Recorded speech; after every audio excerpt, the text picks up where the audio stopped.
Good evening, everyone. Thanks for stopping by. Really appreciate you being here. This next video is going to be in response to a couple of messages that I've had from a previous video where I had talked about the benefits of being a CO.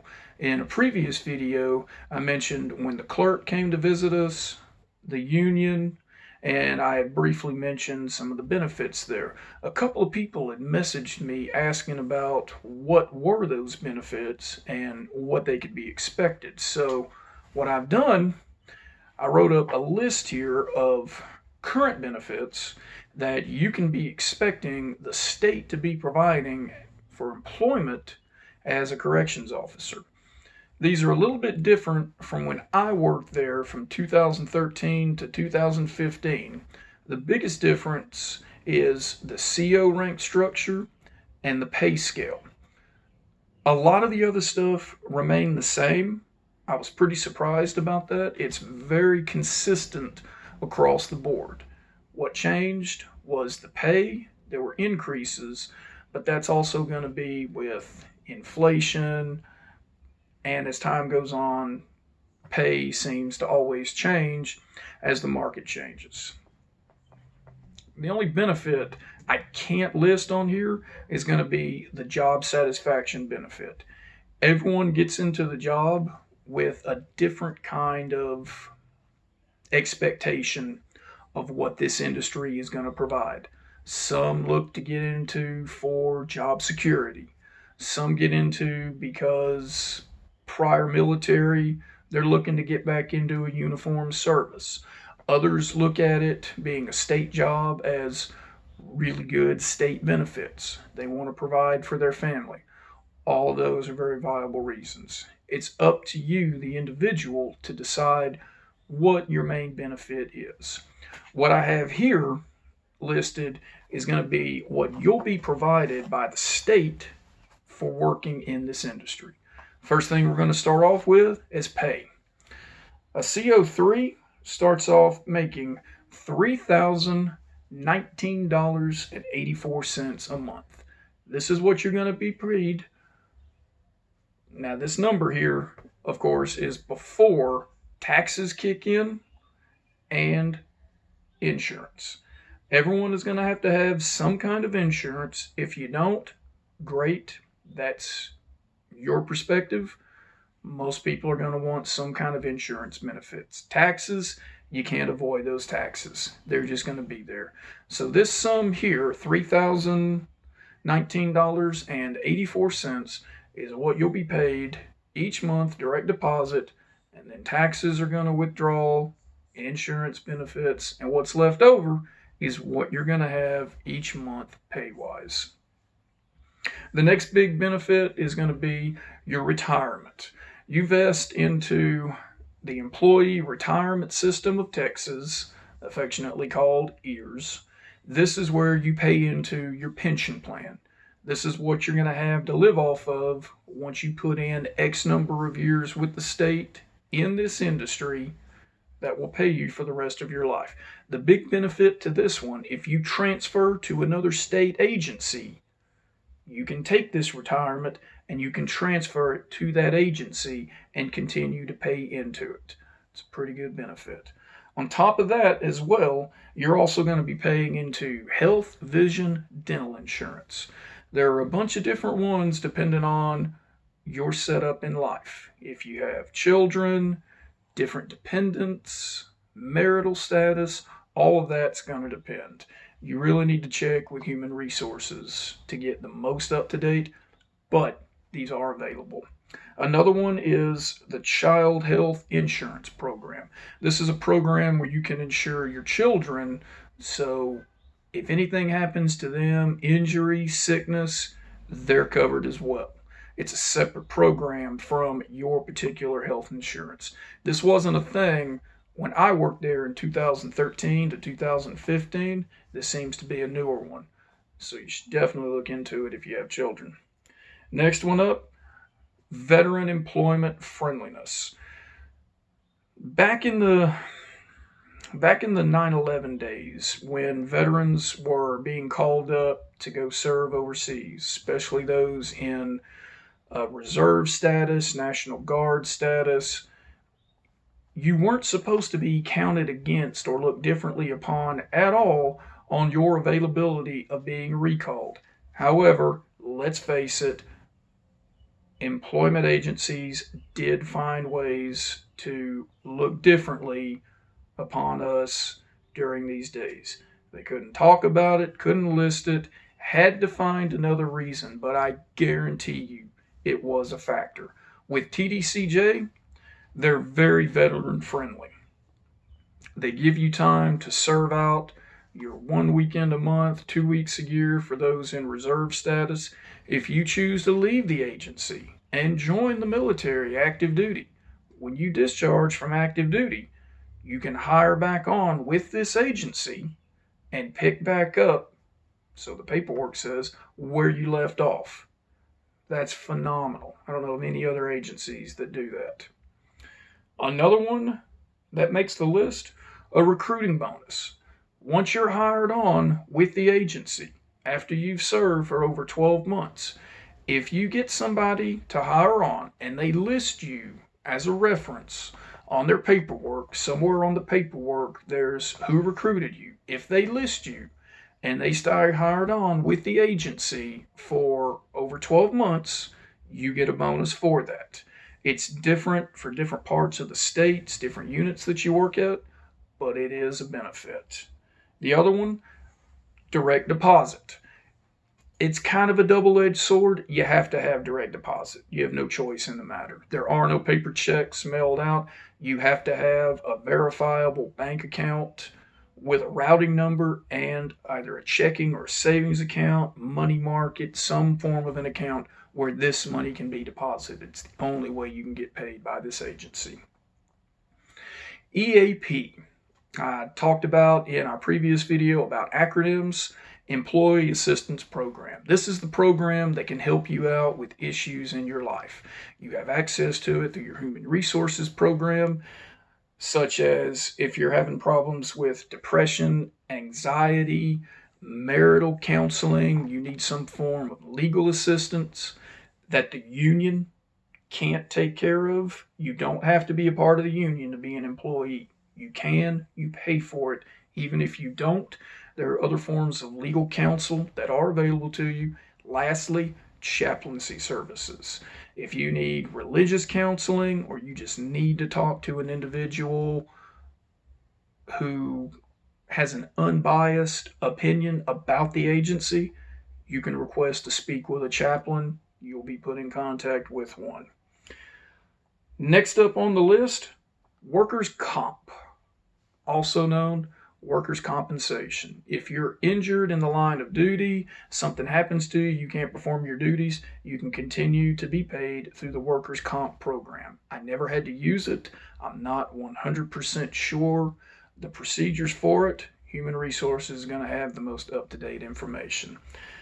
On that list, a couple of different kinds of leaves that you have. We have vacation leave, sick leave, comp leave, also compensatory leave. I think I said that wrong. Compensation leave. I'm sorry. Vacation leave.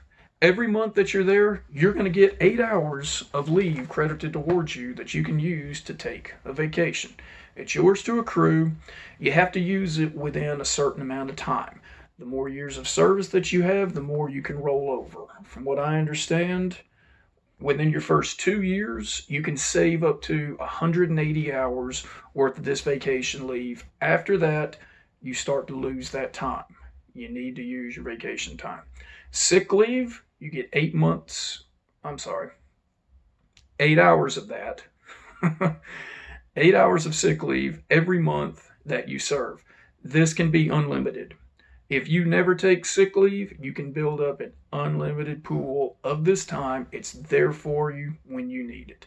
Compensation leave. One of the things we haven't talked about, because we haven't got very far into the video, is the type of schedule that you're going to work. Predominantly where I worked was a 4-day on, 4-day off kind of schedule, 12-hour shift. That's 48 hours. Now you're saying after 40 hours, you're supposed to make overtime. Units have the option to pay you, instead of overtime, compensation time. So you work your 40 hours, the next 8 hours, that goes into your comp leave. So let's take a look at that. Each month, 8 hours vacation time, 8 hours sick time, and if you work the 4 on, 4 off schedule, 12 hours, another 8 hours comp time. That's 24 hours worth of time that you're getting each month that you work that type of period. Now, comp time comes in each time you work a shift over 12 hours. It builds up pretty fast.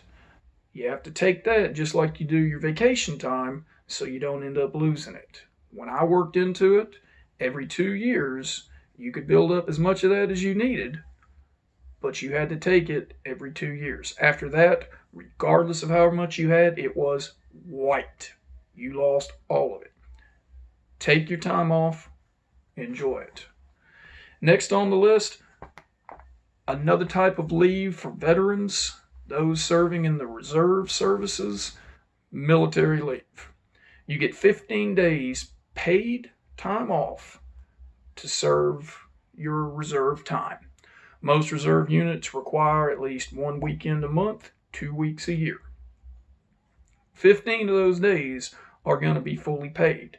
Now, if you do the math, a weekend a month times 12, there's 48. 2 weeks into that, we're looking around about 72 days. Okay? They're not going to pay you for every single one. However, you will be given the time that you need to provide this service obligation, and you can get paid for up to 15 of those days. Your unit can pay you more. They're not required to. It's up to them. Lastly, a couple of benefits that are going to be provided for each unit: laundry, barber, uniform, commissary, and meals. You do have laundry services available. The uniforms that you issued, you can turn those in to laundry at your unit. They're going to be washed, ironed, and starched for you free of charge. Pretty good service. We'll get into some of the benefits and downfalls of the laundry service. It is available for you. Barber services. You can have your hair cut at the unit, and depending on the unit you're at, you can also get a shave as well. Keep in mind, this is going to be performed by offenders. Inmates will be cutting your hair. I had it done many times. I never had a problem with it. It's available to you. Uniforms, as we talked about in the previous video with the academy, uniforms are provided free of charge. They're replaced as needed. If they get torn up, damaged, if you do it yourself, that can be a cost on you. If it's done at the unit, i.e. you get into a use of force with an offender or just years of service wear and tear, they can be replaced. Meals are provided at the officer dining room. When you get the chance to eat and you can go in there, you can get free food. There's beverages, coffee, breakfast, lunch. I worked the day shift. I never had dinner. I'm sure it's similar to what lunch was. It's made by inmates. It's served by inmates, but it's free and it's there for you to eat. Commissary program. Commissary is there for inmates that have real world money. Either family members put money on their accounts, a dependent, a spouse, somebody is providing them money. They don't physically have it in their hand.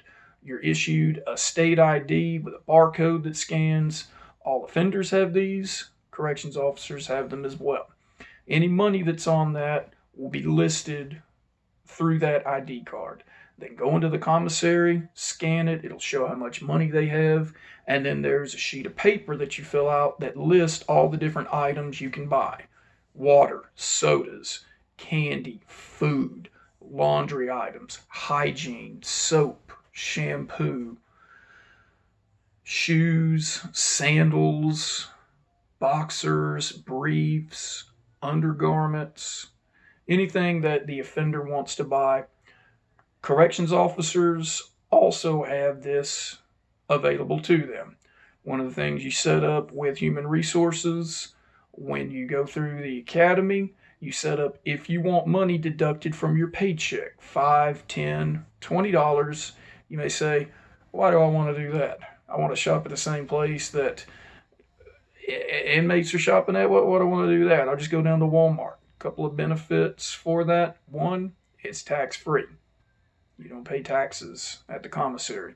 Number two, after you've worked a 12-hour shift, by the time it takes you to get to work and get home, you've been up for a good 16 hours. One of the last things you probably want to do is swing by Walmart, shop, and do from there. This is your opportunity while you're at work to go ahead and get items that you need. Food, drinks, laundry items, soap. Is it the best stuff in the world? No. It is tax-free. It's available at work. You don't have to pull out money and count out cash. There's no coin currency required to it. It's all dollar for dollar. It's on your card. You scan it. You fill out what you want. They give it to you. I used it quite a bit. It is a pretty good program. I highly recommend it. Let's see. We've covered just about everything that the state is going to be providing as a corrections officer. I hope that everyone has enjoyed this video. If you did, please tell me so. If you didn't like anything, let me know that. What you want to see in the future, please let me know that as well. Everyone have a great rest of your day. Thanks for tuning in. I appreciate you.